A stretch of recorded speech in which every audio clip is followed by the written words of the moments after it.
Bonjour à tous, toutes. Donc, ça me fait plaisir de venir vous parler du sujet du trouble du jeu vidéo ou dépendance aux jeux vidéo.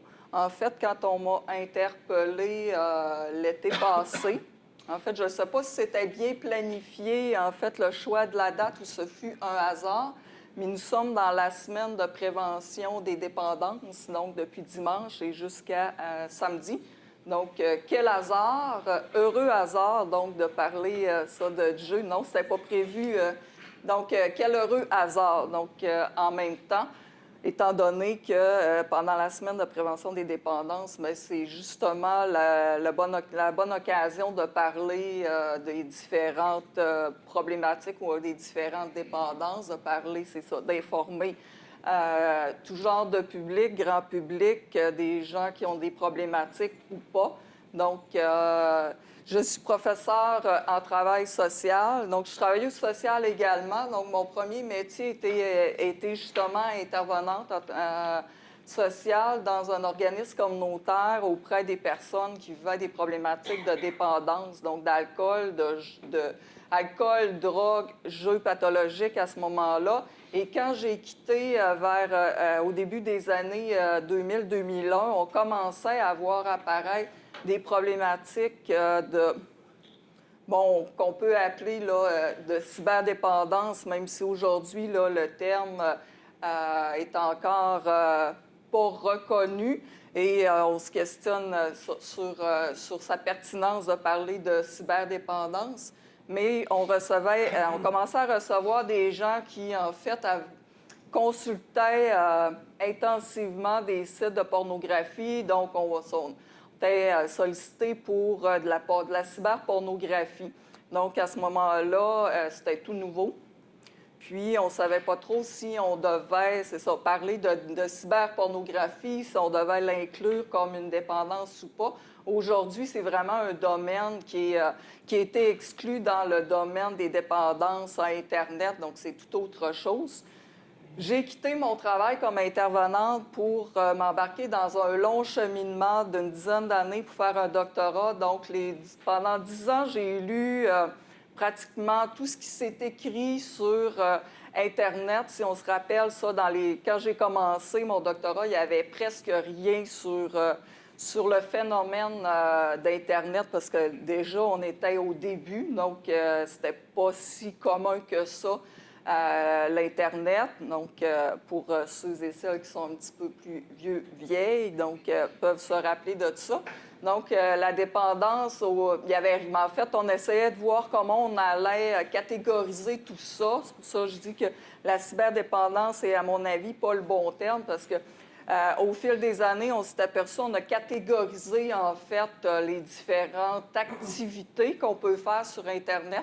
Parce qu'on ne peut pas devenir dépendant, en fait, d'un réseau. Hein? Donc, Internet, c'est un réseau. C'est la même chose. On ne peut pas être dépendant d'un onde radio. On ne peut pas être dépendant d'un réseau informatique. Donc, c'est pour ça que le terme dépendance à Internet n'est pas le meilleur. Aujourd'hui, on voit beaucoup passer l'hyperconnectivité. Peut-être que vous avez vu passer ça. Il n'y a presque pas une semaine où on n'entend pas parler, où on ne voit pas un reportage ou un article sur l'hyperconnectivité, le danger des écrans chez les jeunes, le danger des jeux vidéo, le danger des réseaux sociaux, blablabla. Bla, bla. Donc, il y a beaucoup de choses là-dessus. Aujourd'hui, je vais m'attarder, c'est ça, principalement parce que la demande était vraiment au niveau des jeux vidéo. Donc, et on m'a demandé de vulgariser, d'être simple, que ça soit accessible à monsieur, madame, tout le monde. Donc là, je suis un petit peu inquiète parce que il y a plusieurs étudiants qui sont dans le domaine de l'informatique, jeux vidéo. Donc, j'espère que je ne serai pas dans le trop basique, mais en même temps, c'est aussi ça un peu d'informer et de peut-être justement contextualiser ce que vous apprenez, puis voir comment ça peut avoir un impact sur les gens à l'extérieur, donc que ce soit la création des jeux ou toute autre programmation informatique. Est-ce que ça vous va? Oups, il faudrait que je change le bon piton. Donc, en fait, c'est ça.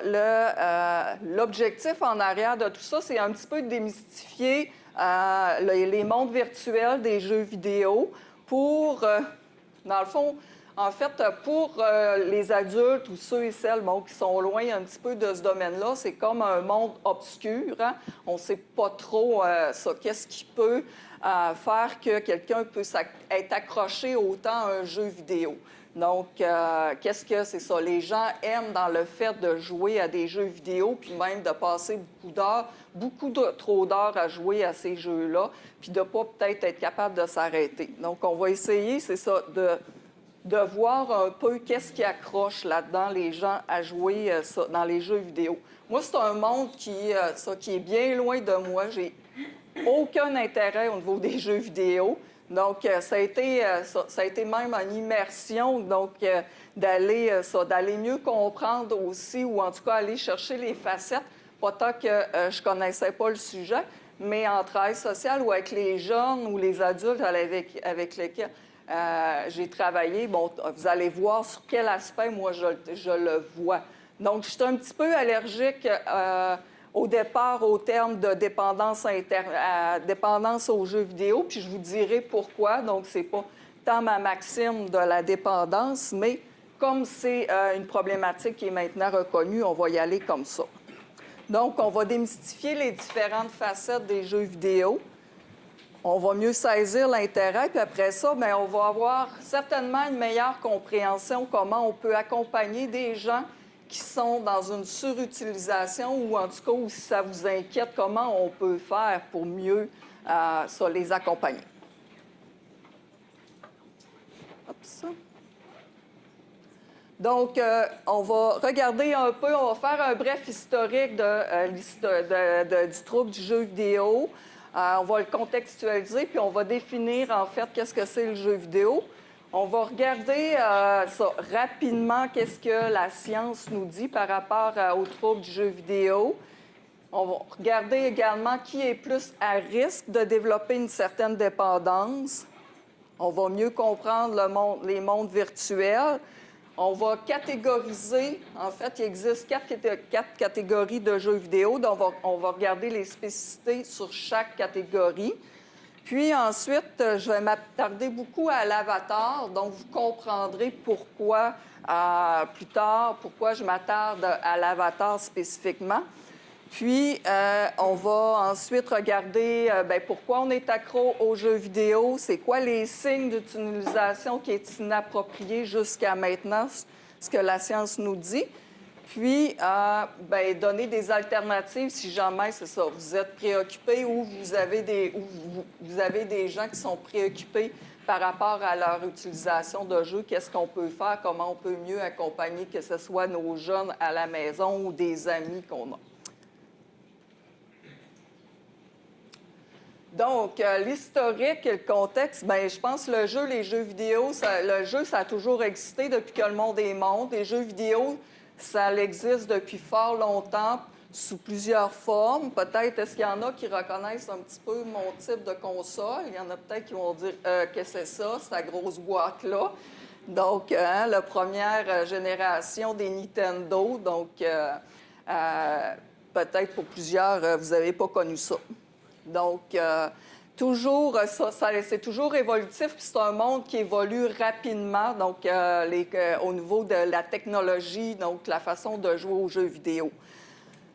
En 2018, en fait, on a décidé, l'Office mondial de la santé, puis ont décidé de reconnaître la dépendance aux jeux vidéo, donc comme étant un trouble du jeu vidéo.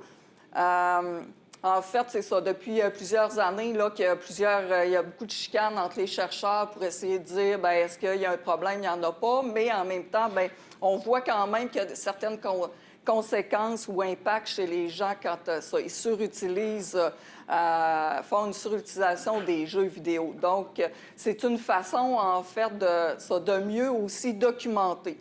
Donc, c'est encore assez dans les premières balbutiements donc de l'explication des troubles de jeux vidéo, parce qu'on espère, par cette reconnaissance-là, que les chercheurs documentent davantage. Donc, et en même temps, bien, ça vient aussi nous conforter dans l'idée que l'usage des jeux vidéo est peut-être plus dommageable que regarder soit des YouTubeurs ou soit des personnalités ou d'aller sur les réseaux sociaux.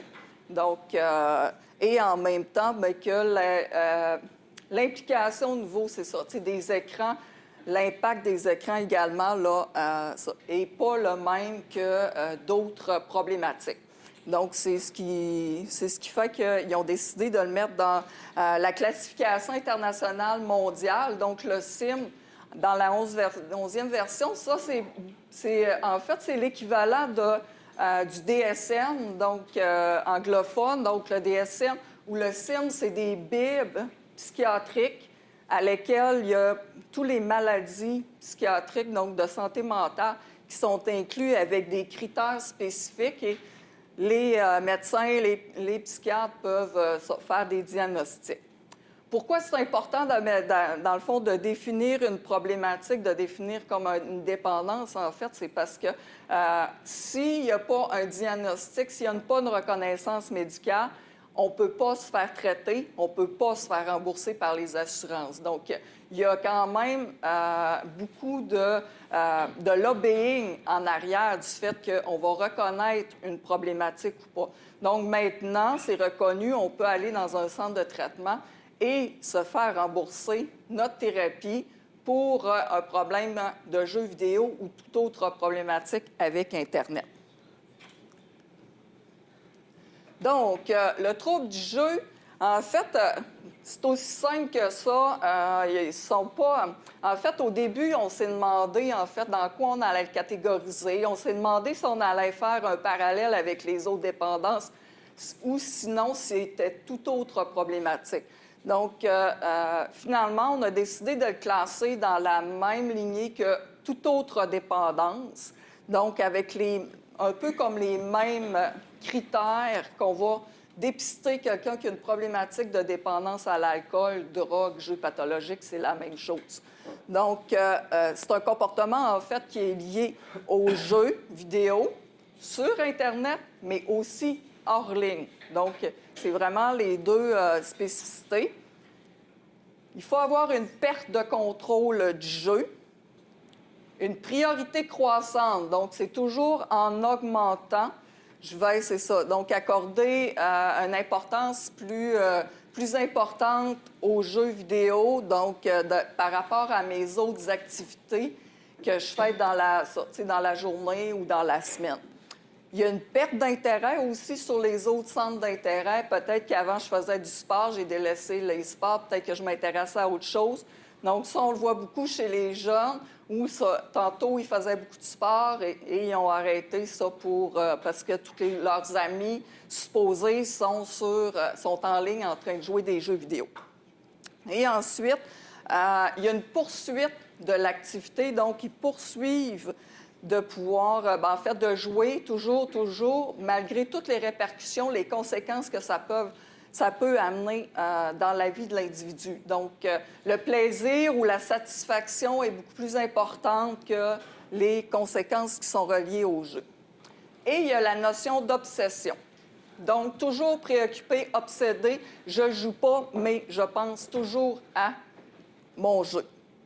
Ça, il faut que ces critères-là soient présents en fait, depuis 1 an. Ce qui fait la spécificité, justement, pourquoi c'est vraiment encore au début des études. Avant, on dit quand c'est entre 3 et 6 mois. Là, on n'est pas sûr. On aime mieux que ça soit présent depuis 1 an. Là, on va pouvoir émettre un problème, un trouble sur le jeu vidéo. Ça va jusqu'à maintenant? C'est clair? Donc, qu'est-ce que nous dit la science? Bon.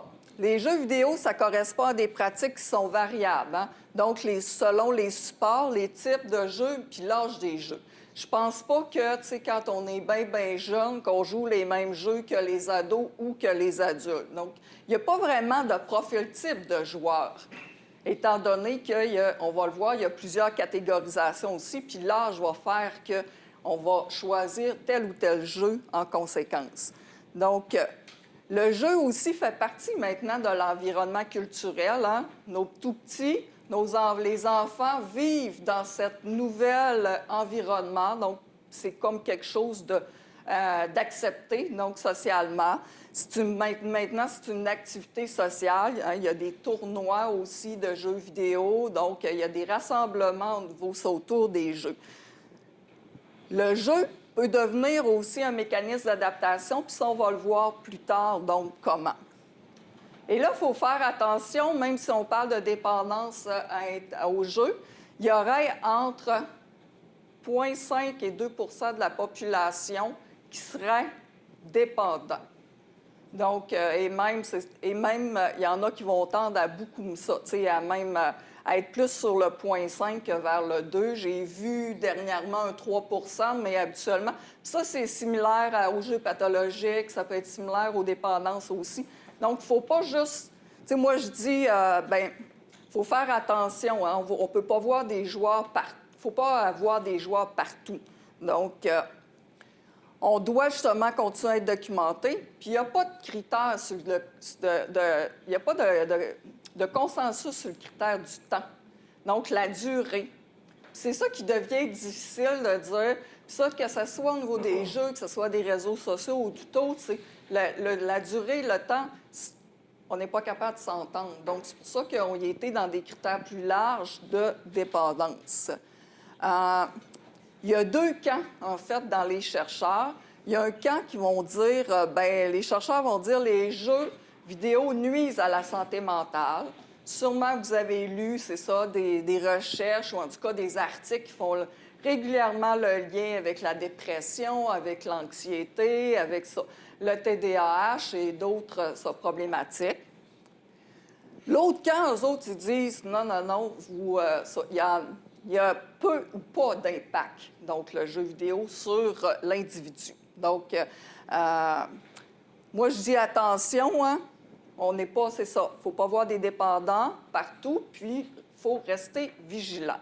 Moi, je commente, c'est ça, je ne suis pas dans les deux camps, en fait, j'essaie de me balancer, de dire, tu sais, de voir, en fait, qu'est-ce qu'il y a en arrière de tout ça. Donc, de ne pas nier qu'il y a quand même cette problématique-là qui existe, puis de voir, c'est ça, comment elle va se manifester. Donc, qui est plus à risque? Bien, c'est vous, messieurs. Donc, c'est les garçons qui sont proportionnellement plus à risque de faire un usage, donc autant intensif des écrans, mais autant des jeux vidéo. Donc ça, la littérature est abondante sur le fait que c'est les gars majoritairement qui vont jouer aux jeux vidéo, minoritairement, nous, les filles. Donc, ça ne veut pas dire qu'il n'y a pas de filles qui s'intéressent aux jeux vidéo, mais très peu. Donc, et les garçons, bien, se font valoir, les gars se font valoir par leur performance dans les jeux vidéo. Donc, ça, c'est important. Les adolescents, bien évidemment, sont une population plus à risque, donc de toutes les problématiques de dépendance, bien évidemment. Les jeux vidéo également. Donc, les ados, pourquoi? Parce que l'identité se développe à travers cette période-là. Il y a une fragilité, on apporte une grande importance, en fait, à la rétroaction, d'être hot, d'être ça, de faire partie d'une gang, on se définit par notre groupe. Donc, les jeux vidéo, c'est un beau moyen pour aller chercher un sentiment d'appartenance. Donc, et c'est les garçons entre 14 et 20 ans présentement qui vont le plus consulter pour une problématique de jeux vidéo. Mieux comprendre, en fait, les mondes virtuels. Donc, ça, vous le savez, c'est des mondes qui sont imaginaires, qui sont inspirés par la littérature ou le cinéma. C'est original, c'est inventé, hein, donc c'est pas la réalité. Donc, tous ces mondes-là sont habités par des individus qui les explorent, donc qui mènent une vie numérique, une vie virtuelle. À l'époque, on parlait comme, tu sais, on opposait notre vie numérique versus la vraie vie, Mais aujourd'hui, c'est deux mondes parallèles. On peut plus séparer personne de notre vie numérique versus notre vie dans la société. Le vecteur de cette vie-là, bien, c'est l'avatar, puis on va en parler justement tantôt pourquoi l'avatar est important. Toujours plus riche et complexe, donc c'est un monde qui est immersif. Le joueur, il devient l'acteur, donc, de son univers par son avatar. Hein, c'est un résident de l'univers, donc c'est pour ça qu'on parle d'une vie numérique. C'est un habitant du monde virtuel, donc il doit concilier, composer avec d'autres mondes à l'intérieur donc de la communauté virtuelle. Puis c'est un membre, c'est ça, c'est un joueur à part entière de la population qui peuple le monde des jeux vidéo. Il y a 4 catégories de jeux vidéo. Donc, il y a les jeux de réflexion. Donc, ce jeu-là amène plus, bon, bien évidemment, à résoudre des casse-têtes. Si j'ai mis un exemple du jeu Sobokan, donc des énigmes ou à naviguer à travers des lieux complexes comme des labyrinthes. Plus généralement, c'est ça. Bien, en fait, ça oblige le joueur à réfléchir. Ça, c'est un type de jeu. Le deuxième, c'est plus les jeux de stimulation. Donc, ça reproduit une activité ou une action dans divers environnements. Les plus populaires sont des jeux économiques ou de gestion. Donc là, je suis allée sur l'exemple de Utopia. Donc, le joueur est plus dans l'action il dirige donc un monde économique. Donc, ces jeux-là se spécialisent davantage, c'est ça, dans l'interaction, la capacité d'interagir dans un environnement plus que dans les jeux de réflexion. Les jeux d'action, donc, bien évidemment, c'est l'interaction en temps réel qui fait essentiellement appel à l'habilité puis au reflet du joueur. Donc là, je vous ai mis l'exemple de Call of Duty parce que je pense qu'il n'y a personne qui ne connaît pas ça ou presque. Je pense que c'est quand même un jeu qui est répandu. Les jeux d'aventure qui sont aussi, bien, ça constitue dans le fond une fiction. C'est comme un film ou un roman. Puis l'objectif, c'est de raconter une histoire, puis on évolue en fait là-dedans. Donc, j'imagine que c'est des choses que déjà que vous étiez familières. Je me trompe-tu? Est-ce que tout le monde était familier? Oui? Donc, avec ces jeux-là. Les fonctions de l'avatar.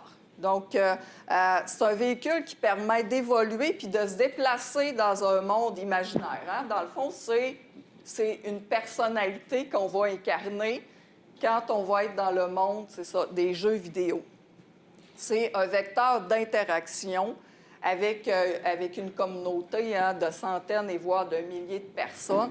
Donc, c'est toujours la notion d'avatar. L'avatar, c'est une fonction d'individualisation, donc d'identification. Ça va être ma personnalité, en fait, de joueur. L'avatar, le terme avatar, c'est vraiment vieux. Mais si on se rapproche un petit peu, en fait, de ce qui nous touche, nous autres, bien, l'avatar, c'est une métamorphose, hein? C'est une transformation. Donc, transformation veut dire, bien, c'est pas nécessairement ma copie de moi. Donc, je vais m'inventer un personnage. Et là, c'est là que ça devient intéressant, l'avatar. C'est cette copie de moi. Donc, c'est la représentation du joueur. L'avatar. Donc, c'est la première chose que le joueur doit faire, c'est de se créer un avatar. Donc, de quoi? C'est ça. Comment je vais le choisir? Comment je vais le créer? À quelle image? C'est ça. Je vais ressembler.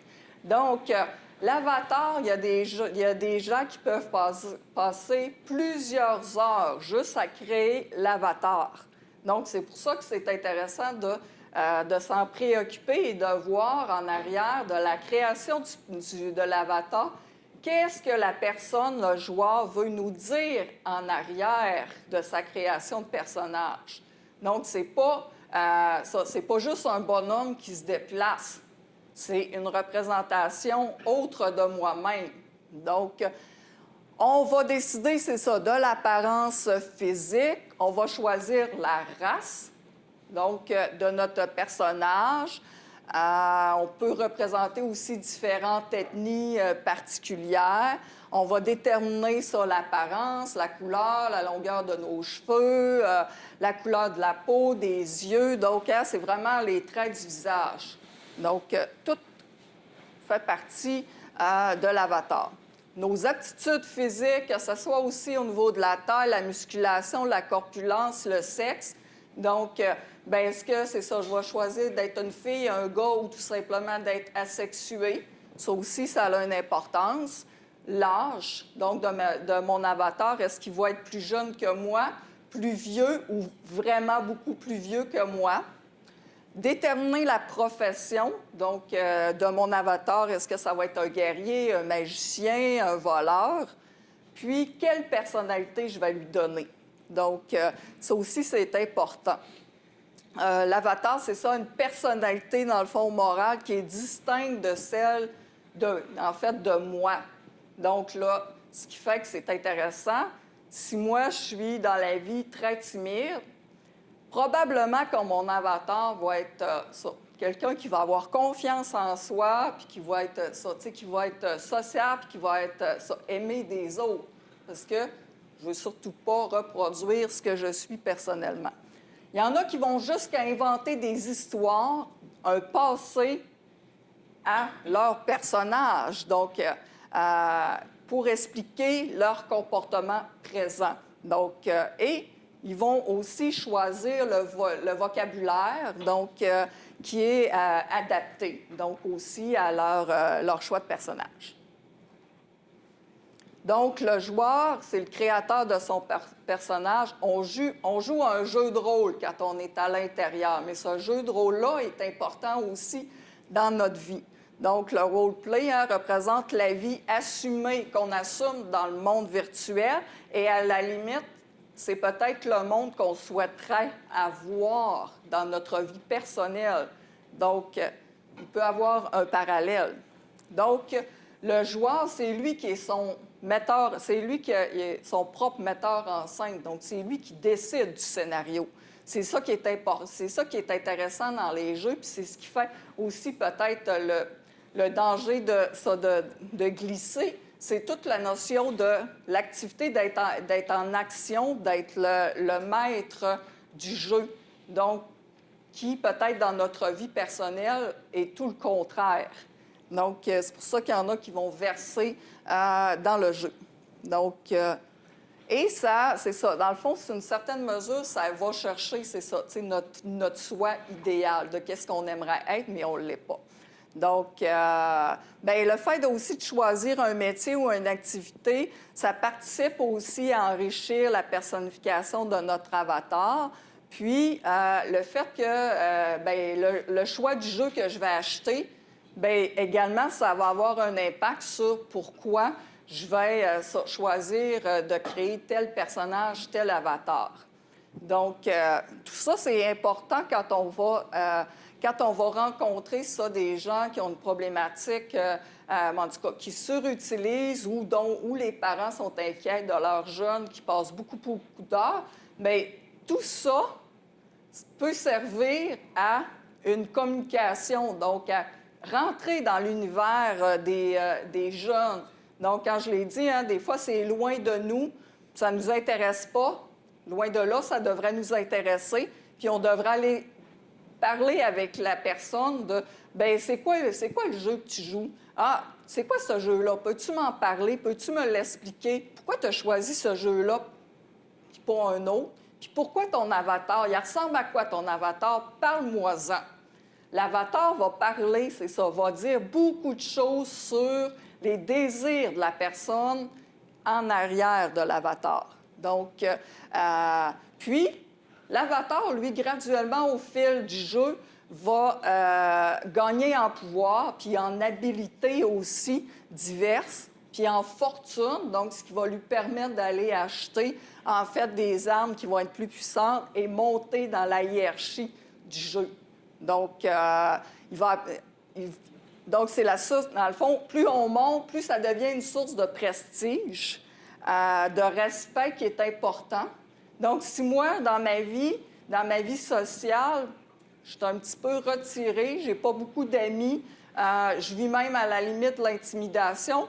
Puis là, je me retrouve à l'intérieur de mon jeu vidéo comme étant le meilleur, le hot, hein, tu sais, je suis vraiment le meilleur au monde. Donc, ça va même jusqu'à des fois, c'est ça, mondial, selon le jeu qu'on va jouer avec le nombre de joueurs qui sont en ligne, donc avec nous.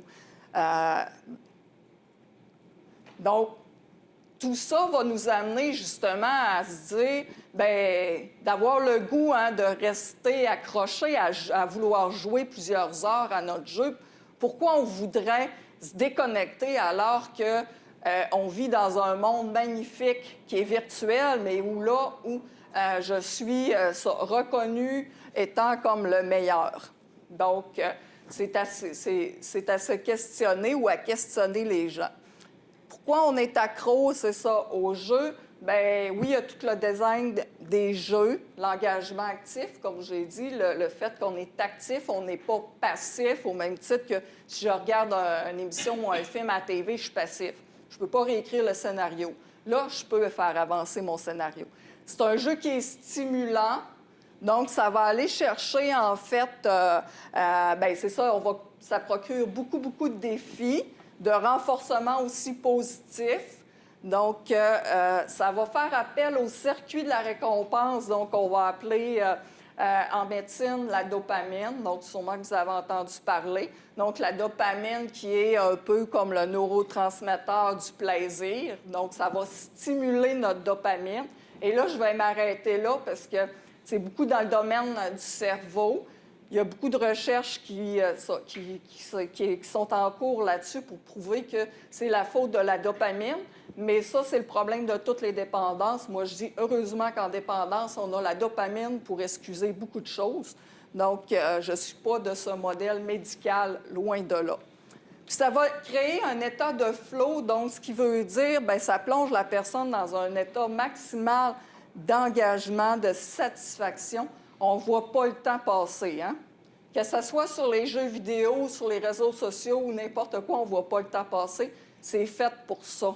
Donc, c'est formaté pour qu'on puisse passer, dire « Ah, je vais y aller juste, tu sais, je vais jouer juste une demi-heure. » Puis finalement, on s'aperçoit que ça fait 3-4 heures qu'on est là.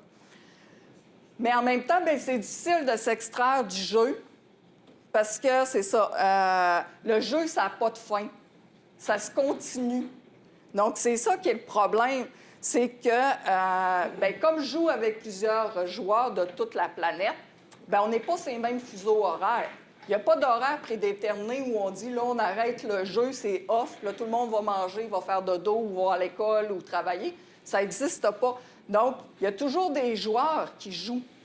Puis là, si moi, je suis rendue dans la hiérarchie, je suis rendue assez haut, bien, ça ne me tente pas que les autres me dépassent non plus. Donc là, c'est ce qui va faire que je vais rester accrochée. Ce qui fait que souvent, ce qu'on entend dans nos bureaux, en intervention, les parents disent « Ah, c'est une crise pour l'arrêter de jouer. » Bien évidemment, c'est une crise parce qu'il ne veut pas se faire dépasser. Le jeu, il n'y a pas d'arrêt, même si tu dis « Paye sur pause ». Non, il ne veut pas. Donc, puis il y a toujours, même s'il ne joue pas, il y a toujours cette pensée de dire « Ils sont rendus où? » Puis, tu sais, je suis rendue à quel classement? Donc, quand tantôt, je parlais de la notion d'obsession, bien, il y a ça aussi. Je suis peut-être à l'école, je suis peut-être à mon travail de corps physique, mais psychologiquement, je ne suis pas là. Donc, je pense juste à mon jeu. Donc, puis le fait, c'est ça, tu sais, que j'arrête. Tu sais, je vois beaucoup de parents, tu sais, qui se fâchent puis qui disent à leurs jeunes, « Veux-tu arrêter ton jeu? » Puis même des fois, ils vont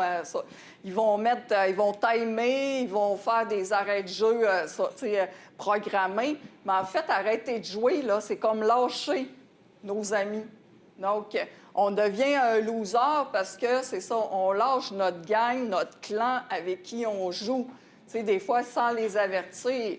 Donc, c'est pour ça que ça crée des réactions de colère, de frustration chez les joueurs, parce que c'est ça, ça peut créer un impact important sur le jeu, mais aussi sur, notre personnage, notre avatar. Donc, c'est le jeu qui vient à punir la personne elle-même d'avoir arrêté. Donc, ça, c'est des réactions qui sont possibles.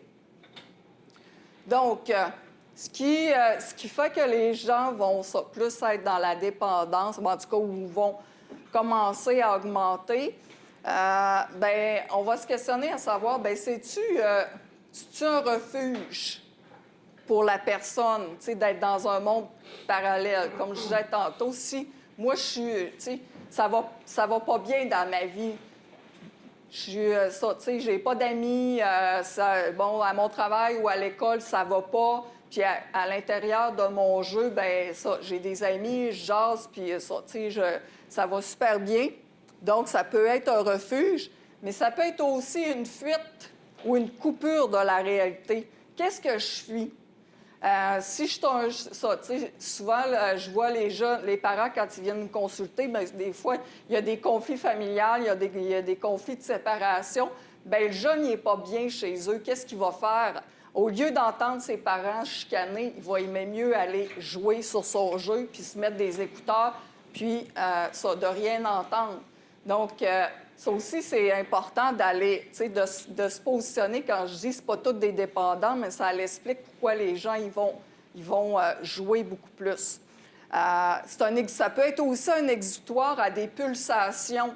Si je joue à des jeux plus violents, peut-être pour moi, c'est un moyen d'expulser ma violence. Au lieu d'aller fesser ou de battre quelqu'un ou de me bagarrer, je vais le vivre à travers mon avatar. Si je suis un guerrier, je vais libérer mes pulsions de violence ou criminelles. Donc, et la vie en ligne, c'est ça, est beaucoup plus intéressante, sécurisante pour beaucoup de gens. Donc, et on a, c'est bien évidemment toute la reconnaissance au niveau de la rétroaction de notre gang, de notre clan. Les signes d'une utilisation qui sont inappropriés, mais en fait, il y a des symptômes physiques, il y a des symptômes psychologiques, il y a des comportements observés. J'en ai sorti quelques-uns. Donc, bien évidemment, les problèmes de sommeil, parce qu'il y a beaucoup de gens qui jouent tard la nuit. Donc, le lendemain, si j'ai des cours ou si je travaille, ma concentration n'est pas là. Hein? Donc, on s'entend. Il y a une fatigue, donc, qui est accumulée. Il y en a qui vont aller jusqu'à négliger leur hygiène personnelle. Sûrement, vous avez déjà lu ça, des gens qui, à la limite, vont se mettre des couches parce que, c'est ça, ils ne peuvent pas ou ça. Ils ne vont pas se laver, ils ne mangent plus. Donc, ça le fait régulièrement, les manchettes, là, surtout en Chine, où les jeunes Chinois sont comme vraiment accros au jeu. Problème de concentration, les mauvaises habitudes alimentaires, ou bien je vais manger du fast-food en jouant pour ne pas perdre de temps, ou je ne mangerai pas. Puis, il y a les troubles liés au niveau physique, les yeux, le cou, le dos, et j'en passe.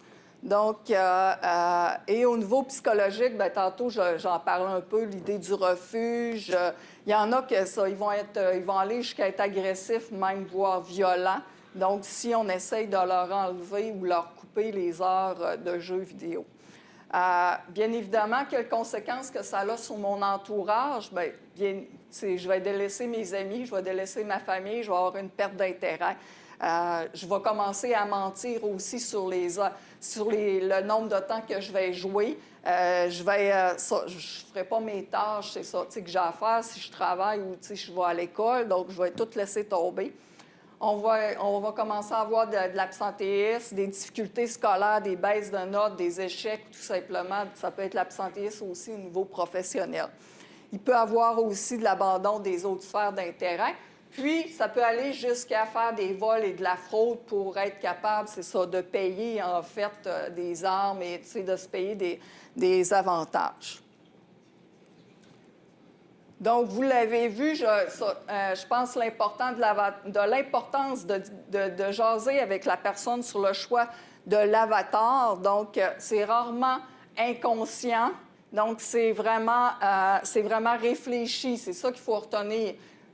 parler de l'avatar avec la personne, aller, c'est ça, questionner sur pourquoi tous ces choix. Donc, ça peut aider une discussion. En même temps, bien, l'avatar, hein, c'est un masque.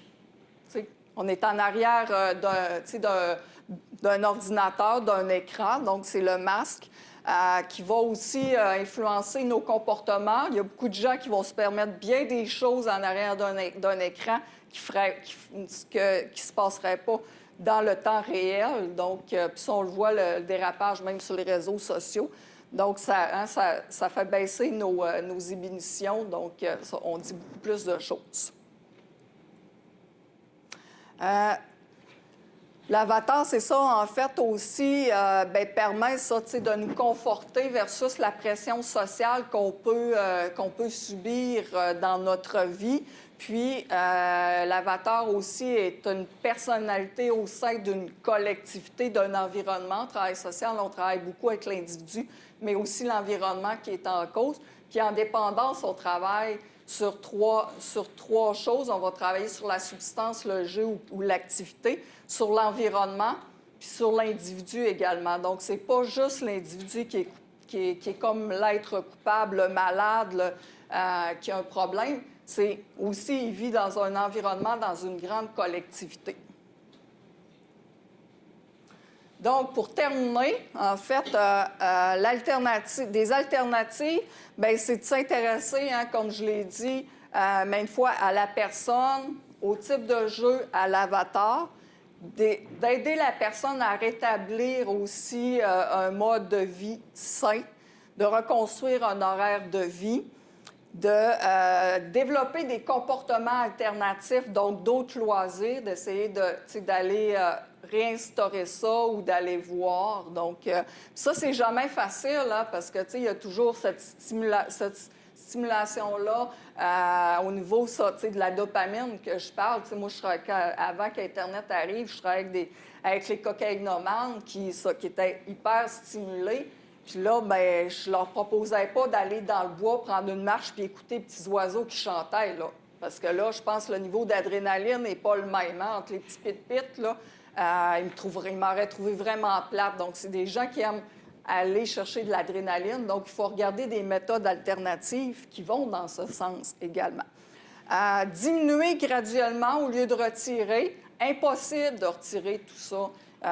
Faut apprendre aux gens à rééquilibrer le temps du jeu. Puis c'est en arrière, en questionnant, en mieux comprendre qu'est-ce qui les a amenés, la fuite, le refuge, le mal-être. C'est ça qui nous permet de comprendre pourquoi.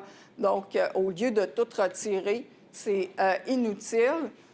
Développer des habiletés d'autocontrôle, c'est ce que je viens de dire, puis d'aider les gens à développer des habitudes ou des habiletés relationnelles, donc qui sont nécessaires au fonctionnement social si jamais la personne a de la difficulté d'être en lien avec les gens. Donc, c'est certaines alternatives qu'on utilise. Il peut y en avoir plein d'autres selon les gens, mais habituellement, c'est ce qu'on prône. Ouf! Mon marathon, hein? 5 minutes. Avez-vous des questions? Oui? Donc, vous disiez que les cocaïnomanes, ça leur prenait quelque chose de stimulant. C'est quoi, premièrement, la chose que vous faisiez avec eux? Puis, deuxièmement, c'est quoi que vous proposez aux ceux qui sont dépendants aux jeux vidéo comme activité de transit, là, mettons, entre leur addiction et la vie normale? Première chose avec les cocaïnomanes, c'est comme d'aller voir, essayer d'aller rechercher avant qu'ils surconsomment, avant qu'ils consomment des substances, c'était quoi leur champ d'intérêt? Souvent, il y en avait déjà, mais ils les ont laissés, donc c'est d'essayer d'aller les rechercher. Sinon, d'aller voir, de leur faire essayer des choses, là, de discuter avec eux autres selon la personnalité. Bien évidemment, ça dépendait. Il y en a qui c'était beaucoup dans l'activité physique, il y en a d'autres, ça allait plus dans les arts, puis c'était ça. Il y en a qui se faisaient, ils avaient tout oublié, ils faisaient de la peinture, quelque chose, puis ça les passionnait. Donc, on essayait d'aller rechercher ça. Des fois, c'était pas toujours facile. C'est un long chemin, hein? Donc, c'est pas du jour au lendemain de dire on se met à triper en faisant de la peinture. c'est pas le même thrill. Donc, il y a un deuil aussi à travailler sur l'effet de la stimulation, donc du plaisir. Puis avec les gens, au niveau du jeu vidéo, bien, c'est la même chose, c'est de voir, bien, c'est d'essayer de comprendre qu'est-ce qu'il y a en arrière, pourquoi tu passes tant d'heures à l'être, pourquoi tu es sur ton jeu vidéo, tant d'heures par semaine ou tant d'heures par jour. Y a-t-il un malaise? Dans le fond, le jeu vidéo, la surutilisation, c'est un symptôme. Dans le fond, c'est pas le problème en soi, hein, le jeu vidéo. C'est juste un symptôme d'un malaise. Moi, je dis pas faut éliminer tous les jeux vidéo, puis plus jamais y aller, puis ces réseaux sociaux, c'est la même chose, puis Internet. C'est qu'est-ce qui se cache en arrière? Pourquoi moi, je préfère passer des nuits blanches ou ma fin de semaine complète à jouer aux jeux vidéo au lieu d'être avec mes amis ou de faire autre chose. Donc, c'est d'essayer de comprendre tout ça en arrière. Puis ça aussi, ça se fait pas comme ça. C'est en discutant avec la personne. Je sais pas si ça répond. Oui? Oui? Dans les alternatives aussi, ça n'a pas été nommé dans ton point ici, mais il y a aussi un aspect au niveau de la prévention. Oui. Puis il y a des initiatives qui sont en train de décoller en ce moment à Québec-Montréal. C'est des groupes de gamers qui forment des ressources ou tout ça, qui se mettent en ligne avec la communauté puis qui font la référence de la prévention. Oui. Puis il y a un groupe, là, notamment, qui est de plus en plus émergent, c'est Intervenants Gamers, puis ils sont super actifs. Puis moi, je l'ai vu, là, on peut les suivre en live quand ils font du streaming, mais comme les jeunes ou les moins jeunes, tous les gamers viennent les retrouver, leur posent des questions, puis ces gens-là sont formés en intervention et ils répondent aux questions, ils jasent, ils développent un peu des liens de confiance, puis ça permet de référer aux ressources. Fait que cet aspect-là, je pense qu'il va être à développer là, dans ces années, les prochaines années. Oui, tout à fait. Puis moi, ça me fait toujours sourire parce que le premier, en fait, quand Internet, on a commencé à parler de dépendance Internet vers les années 2000-2001, le premier traitement qui s'est offert, c'était sur Internet. C'est régler une dépendance Internet par un traitement sur Internet. Donc, puis là, tu sais, c'est pour ça que je dis on ne peut plus s'en sortir. Hein, c'est là on va les chercher. C'est d'aller un réseautage. Les gamers sont en ligne. Tout à fait. On peut aller les rejoindre par un milieu où ils ne sont pas. Alors qu'ils sont là, aller les rejoindre par là puis aller leur offrir du support sur leur propre réseau. Tout à fait. C'est pour ça que je dis on ne peut plus se dissocier, parce que tout le monde est là. Donc, utilisons ça comme ça. Comme vous dites, d'aller chercher, de les rejoindre là. Mais ça me fait toujours sourire quand même parce que c'est comme un peu paradoxal, mais on ne peut plus s'en sortir. Donc, puis oui, ça va être des initiatives. Il y a aussi écran pause ou pause écran, là, ça qui a été lancé l'année passée, puis que ça, il y a une page Facebook, puis qui invite les gens, ça, comme à se donner un temps de pause, donc à réfléchir. Il y a plusieurs initiatives, mais c'est tellement, comme je disais au début, ça a été reconnu dans la classification mondiale du côté européen, mais du côté nord-américain, nous, le DSM, à laquelle les psychiatres font appel, ça n'a pas été encore reconnu officiellement. Donc, c'est une question de temps. Là. À la prochaine révision, on va le voir apparaître, mais ça aussi, ça freine. Les maisons de thérapie ne peuvent pas recevoir nécessairement de l'argent pour offrir des traitements. Donc, pour l'instant, il y en a une maison là, qui est pour les jeunes adolescents, mais il va y avoir d'autres choses. Oui? Est-ce qu'il y a des ressources en ce moment dans la région qui, même s'ils n'ont pas de financement, essaient d'aider ces personnes-là? Oui, toutes les ressources en dépendance. Okay. Ça, vous appelez que ce soit chez les jeunes adolescents, il y a l'Arbre du Fjord, donc qui offre de la thérapie. Pour les adultes, il y a le Centre de réadaptation en dépendance qui ont des points de service là, partout au Saguenay-Lac-Saint-Jean. Il y a Maison d'hébergement le séjour à Jonquière, qui est un organisme communautaire qui prépare les gens à aller, qui sont un organisme de référence, donc il y a possibilité aussi d'y aller.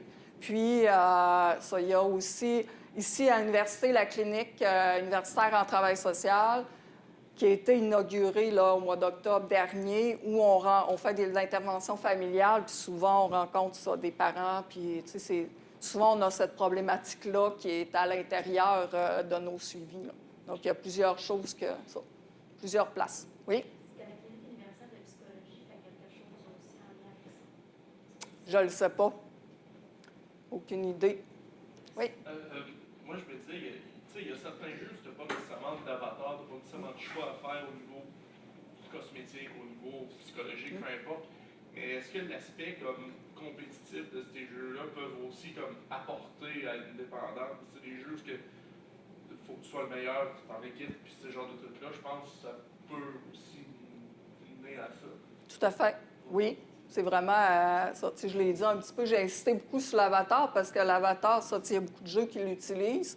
Puis, souvent, c'est comme quelque chose que personne ne prend en considération. Mais oui, toute la notion de compétitivité, puis le fait que je sois le meilleur, là.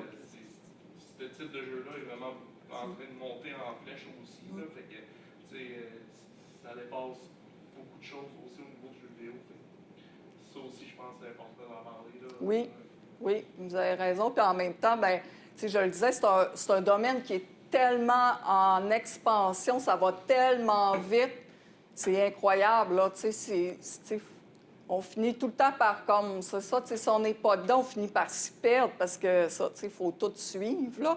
Mais que ce soit ça ou dans d'autres choses, là, c'est ça. Même au niveau des réseaux sociaux, je suis en train de mener une étude sur les réseaux sociaux puis le téléphone intelligent, donc l'utilisation chez les jeunes de 18-24 ans, si ça vous intéresse à participer à mon étude. Donc, essayer de comprendre ça, tout ça. Puis, écoute, il a fallu... j'ai fait prétester mes questionnaires auprès des jeunes, ça, pour avoir le bon langage, les bons réseaux sociaux, les jeux, parce que ça... à un moment donné, la différence d'âge aussi, ça me rattrape, donc pour être au même niveau que tout le monde, pour que ça réponde bien. Mais oui, la compétition, c'est hyper important, là, à prendre en considération s'il n'y a pas d'avatar également. D'autres questions? Oui? On a beaucoup parlé d'avatar, de récompense. Ça existait dans d'autres trucs avant, mettons Donjons et Dragons, oui. le papier. Mais on n'entend pas vraiment parler de dépendance à Donjons et Dragons, jeu de rôle.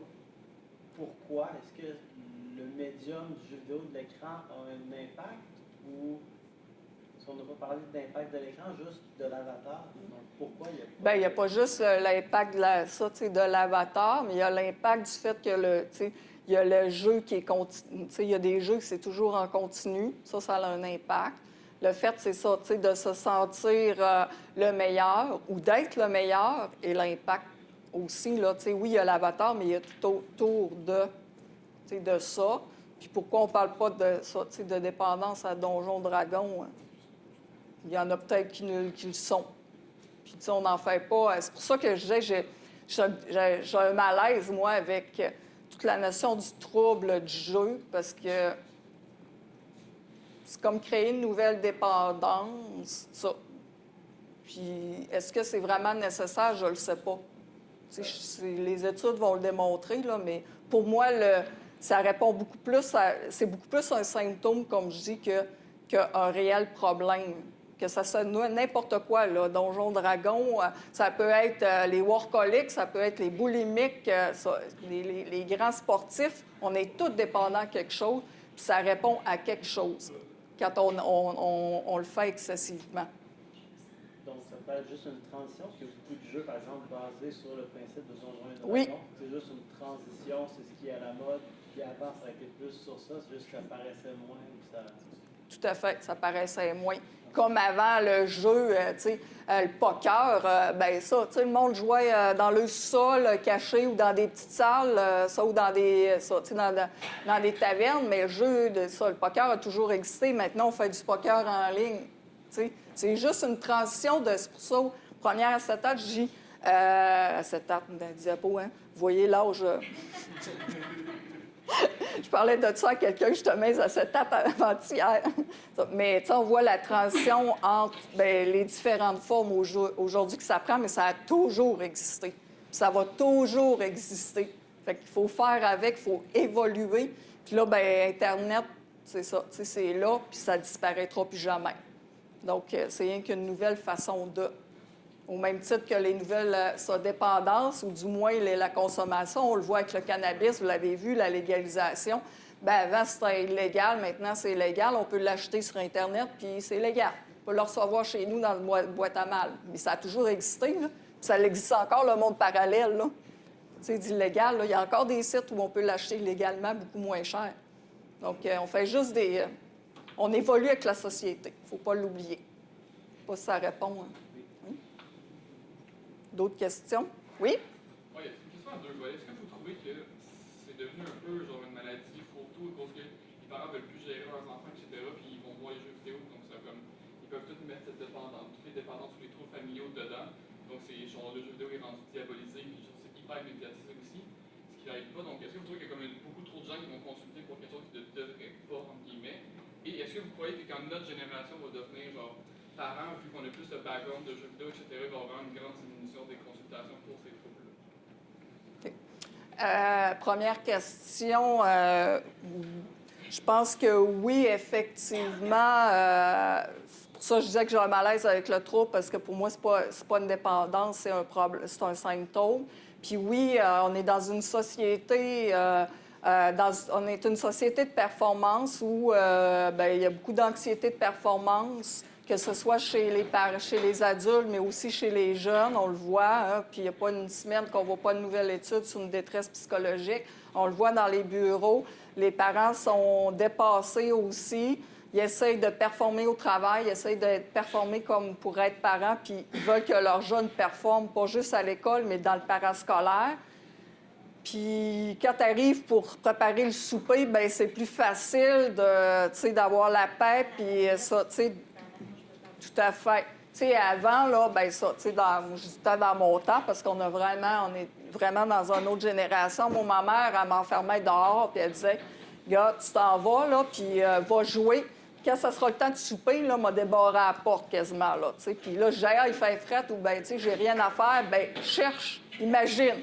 Mais aujourd'hui, là, ben c'est ça, tu sais, c'est plus le banc de neige ou l'imagination, c'est les jeux vidéo. Puis on le voit chez les jeunes, ça commence en bas âge. Puis ça aussi, c'est un problème, ça, tu sais, au niveau du temps d'écran, qu'il y a beaucoup de recherches qui se font là-dessus pour les jeunes. Puis par rapport au deuxième volet de ta question, bien peut-être que, tu sais, étant donné que vous êtes là-dedans, ça, tu sais, vous avez grandi, vous allez évoluer toujours. Peut-être qu'à un moment donné, il va y avoir un retour de balance, là.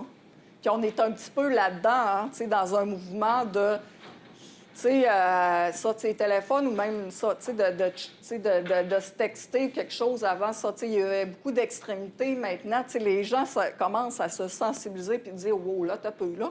C'est vrai qu'on en passe beaucoup de temps sur nos jeux, sur nos cellulaires, sur nos réseaux sociaux. On peut-tu diminuer? Donc, j'ose imaginer que oui, que vous allez être capable de faire la part des choses. C'est un vœu. Je vous mets la pression sur vous autres, là. C'est ça, t'sais. J'espère que vous allez mieux faire. Mais, tu sais, c'est comme quelque chose, tu sais, quand je disais, c'est loin des adultes d'aujourd'hui qui sont parents, hein? Puis même moi, c'est vraiment loin de moi, les jeux vidéo, parce que je suis pas née dans ça. Je m'intéresse à ça, oui, depuis plusieurs années, mais ça fait pas de moi quelqu'un qui me tente non plus d'aller là-dedans, dans cet univers-là.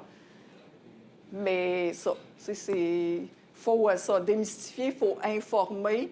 Puis oui, avec les parents, je vais beaucoup démystifier qu'est-ce qui se passe. Puis des fois, il arrive par cette bande-là, puis ça bifurque sur c'était quoi le problème, à la maison ou chez le jeune. Bien, en fait, c'est pas juste le jeune. En contexte familial, c'est tous les individus faisant partie de la famille également. Oui? Ça se peut-tu que l'éducation des parents peut avoir une incidence sur la perte de contrôle par rapport aux jeux vidéo? Tu sais, le fait que l'enfant va pas avoir le réflexe de se lever et d'aller manger s'il a faim parce qu'il est en avant de il est plugué en avant de son jeu, ou ben, tu sais, le fait de se dire, oups, ça fait peut-être 3 jours que je ne me suis pas lavé, et tout de même, tu sais, ça peut-tu venir de là aussi? Par rapport à l'éducation comme telle que les parents les ont laissés faire? Oui, c'est ça.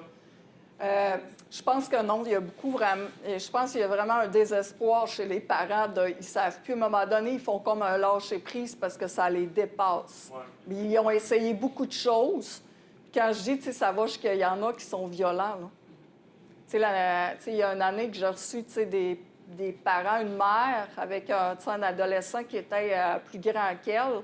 puis qu'il l'a rentré dans la porte, tu sais, de sa... Tu sais, dans la porte, là, carrément, là, puis c'est le beau-père qui l'a arrêté, là. Fait que, tu sais, à un moment donné, les parents ils finissent par choisir leur bataille, puis ils savent plus comment, là. Des fois, ils ont peur ou ils savent plus, ça. Puis c'est là, des fois, qu'ils arrivent, c'est ça, tu sais, en consultation, parce que c'est dépassé, là. Mais je pense pas que, tu sais, qu'il y en a, oui, une minorité de parents qui sont négligents, pas juste là-dedans. Tu sais, on le voit, tous les enfants de la DPJ, tu sais, il y a une négligence parentale, mais c'est à tous les niveaux, là. Donc, c'est pas la faute des parents comme tel. D'autres questions? Ça fera plaisir, si vous avez d'autres choses, de vous répondre. Si ça vous tente de participer à ma recherche sur les... Ah? Oui, OK, oui. Oui. Super. Puis j'ai aussi mes cartes, c'est ça, de bureau. Donc, bien, merci de votre attention, de votre participation. Puis, j'espère que ça a amené des éléments complémentaires que vous ne connaissiez pas ou moins. Merci.